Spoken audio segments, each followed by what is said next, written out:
Sundarban police জেলা নামখানা থানার পক্ষ থেকে জানানো হচ্ছে যে আলিপুর আবহাওয়া দপ্তরের পূর্বাভাস অনুযায়ী ভারী বৃষ্টি হওয়ার সম্ভাবনা রয়েছে। সেই সঙ্গে আগামীকাল অমাবস্যার কোটাল রয়েছে, তাই জল বাড়ার সম্ভাবনা রয়েছে। তাই সমস্ত মৎস্যজীবীদের বলছি যে সমুদ্র উত্তাল থাকবে, তাই আপনারা কেউ নদীতে মাছ ধরতে যাবেন না। সেই সঙ্গে নদীর উপকূলে যাদের বাড়ি রয়েছে আপনারা আপনাদের নিকটবর্তী স্কুল বাড়ি কিংবা ঘূর্ণিঝড় আশ্রয় কেন্দ্রে গিয়ে আশ্রয় নিন। প্রয়োজনে নামখানা থানার সঙ্গে যোগাযোগ করুন। নামখানা থানার পুলিশ প্রশাসন সর্বদা আপনাদের পাশে রয়েছে এবং থাকবে। পুলিশ জেলার নামখানা থানার পক্ষ থেকে জানানো হচ্ছে যে আলিপুর আবহাওয়া দপ্তরের পূর্বাভাস অনুযায়ী আগামীকাল অমাবস্যার কোটালে ভারী বৃষ্টি হওয়ার সম্ভাবনা রয়েছে। সেই সঙ্গে নদীতে জলস্ফীতি হওয়ারও সম্ভাবনা রয়েছে এবং নদী উত্তাল রয়েছে।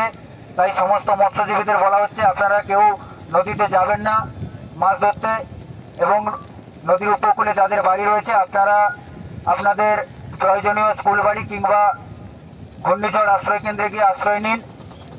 প্রয়োজনে নামখানা থানার সঙ্গে যোগাযোগ করুন। নামখানা থানার পুলিশ প্রশাসন সর্বদা আপনাদের পাশে রয়েছে এবং থাকবে। ধন্যবাদ।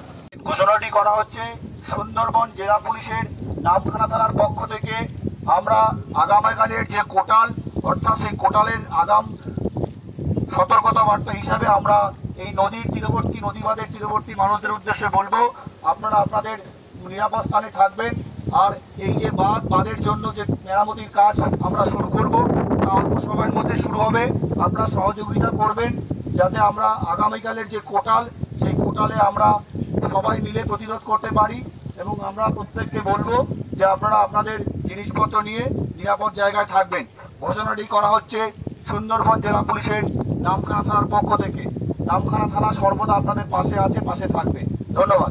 টোটাল এই ব্লকটা ওখানে যে পড়ে আছে, এই যে ব্লকটা পড়ে আছে, এখান থেকে নেমেছে জাস্ট এইখান থেকে এই দিকটা টোটাল ইন্ডিয়া প্রায় ধরুন 300 মিটার মতো খাঁচা পড়ছে। ওনাদের এলাকার মানুষের ডিমান্ড ছিল খাঁচা না পড়লে আমরা দেবো না কাজ করতে। তা সেই মতো ইরিগেশন দপ্তর তিনি বলেছেন যে ঠিক আছে আমরা ব্যবস্থা করেছি। আচ্ছা, এক্সিকিউটিভ ইঞ্জিনিয়ার সাহেব এসছেন, পরে দেখেছেন, এসডিও এসছেন, যে তিনি এসছেন কথা বলেছেন, বিডিও সাহেব এখানে এসছেন কথা বলেছেন।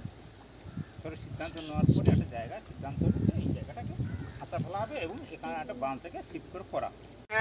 নামখানা থানার পক্ষ থেকে বলা হচ্ছে সমস্ত নদী তীরবর্তী যারা বাসিন্দা আছেন তাদের উদ্দেশ্যে বলা হচ্ছে আগামীকাল যে কোটাল আছে সকালবেলা থেকে, তার আগে আপনারা আপনাদের যাদের বাড়িঘর এই নদীর তীরবর্তীতে আছে আপনারা আপনাদের সমস্ত জিনিসপত্র নিয়ে আপনারা আপনাদের নিরাপদ জায়গায় থাকবেন।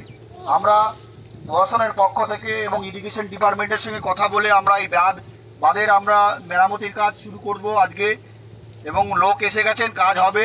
এবং আপনারা বলবেন যে আপনারা সহযোগিতা করবেন গ্রামবাসী যারা আছেন। আমরা আগামীকালের যে কোটাল আছে কোটালে আমরা যাতে আমাদের এই নদীর তীরবর্তী গ্রামগুলো ভেসে না যায় তার জন্য সমস্ত রকম প্রচেষ্টা আমরা করব। আপনারা মনে রাখবেন নামখানা থানা সর্বদা আপনাদের পাশে আছে। ধন্যবাদ।